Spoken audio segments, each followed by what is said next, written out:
ويا هلا والله. لسه مكملين في سلسلة تعليم بريمير، والنهارده فيديو قوي وحماسي.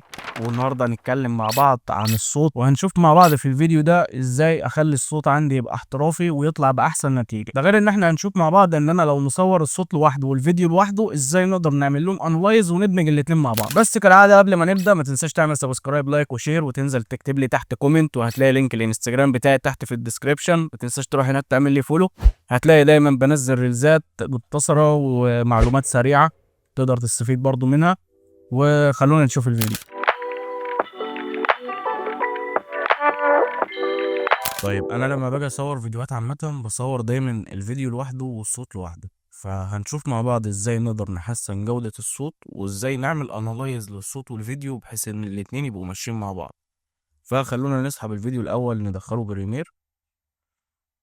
بعد كده هناخد الصوت وندخل على ادوبي بودكاست نضيفه.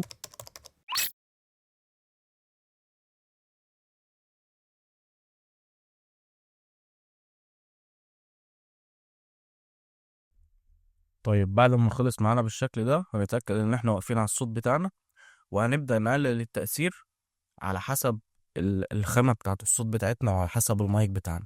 انا بخليه 80 عامة، ده بيبقى مناسب للصوت بتاعي وللمايك برضو اللي انا بستخدمه. انت اتأكد ان انت دايما في حتة الصوت دي ان انت تسمع الصوت وانت بتستخدم اي تأثير من اللي احنا هنستخدمه من النهاردة، بحيث ان اصلا ادوبي بودكاست لو انت صوتك واطي في كلمة معينة ممكن يحسبها نويز ويشيلها اصلا، فتبص تلاقي ان الكلام بتاعك متاكل منه او مقصوص منه. فاحنا هنخليها 80 وهنعمل لها داونلود. بعد ما اتعمل لها داونلود هنروح نجيبها من داونلود، وهنرجع ناخد الصوت اللي احنا عملنا له داونلود من ادوبي بودكاست ندخله اوديشن. وده لسبب ان في ادوبي بودكاست الصوت اصلا بيرفع، بحيث ان هو بيبدا انه يتعمل له معالجه انه يشيل اي نويز من الصوت، فبتحس ان طبقه الصوت بقت خفيفه وفي نفس الوقت ضعيفه. فاحنا لما ندخلها ادوبي اوديشن هترجع ان هي تبقى اقوى وترجع لطبيعتها بحيث ان هي تبقى مسموعه. فكل اللي احنا هنعمله بعد ما ندخله ادوبي اوديشن هنعمل الاول سيلكت للصوت بتاعنا كله، وهنروح عند فيفوريت وهنعمل ستارت ريكورد، هندوس له اوكي. بعد كده هنروح عند افكت امبيتيودد وهننزل عند نورماليز وهنخليها نيجاتيف 6. بعد كده هنتاكد ان احنا واقفين على دي بي وهندوس له ابلاي.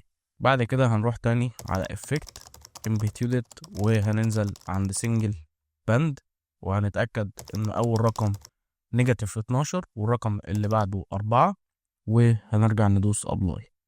الخطوة اللي بعدها هنروح على افكت، بعد كده فلتر اند اي كيو وهننزل على بارامتريك، ومن عند كاستم هنا هنختار لاندس، وهنيجي عند رقم 2 هنا هندوس عليه بحيث انه يضيف لنا نقطة.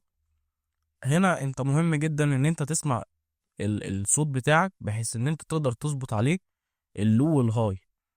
فانا طبعا عشان الشرح فانا مش هشغل الصوت ومش هظبطها، انا هعملها اي حاجة.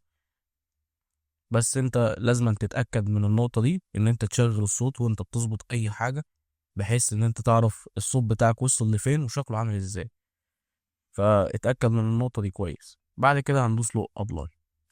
بعد كده هنروح على افكت، هننزل عند امبليتيودد، بعد كده نورماليز تاني وهنخليها نيجاتيف 3 وهندوس برضو ابلاي.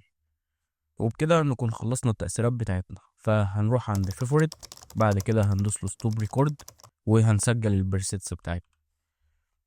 انت تأكد ان انت مسجله بالاسم اللي انت عايزه وهندوس اوكي. انا عشان اصلا عامل زي اكشن فانا هرجع لكل الخطوات دي، هنرجع للاوبن خالص وهندوس على فيفوريت وهنختار الاكشن اللي انا اصلا عامله للصوت بتاعي. بعد كده هدوس له سيف، هنلاقيه ظهر معانا بالشكل ده، اتعمل له معالجة خلاص. هنسحبه وهنحطه على بريمير.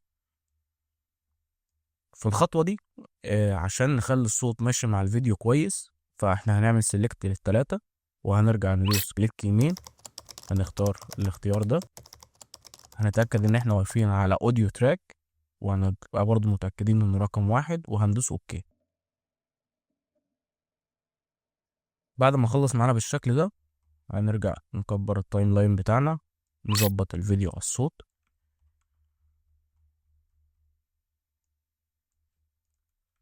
وهنرجع نمسح الصوت بتاع الفيديو، وهنرفع صوت المايك بتاعنا. بعد كده نعمل سيلكت للاتنين ونعمل لهم نست،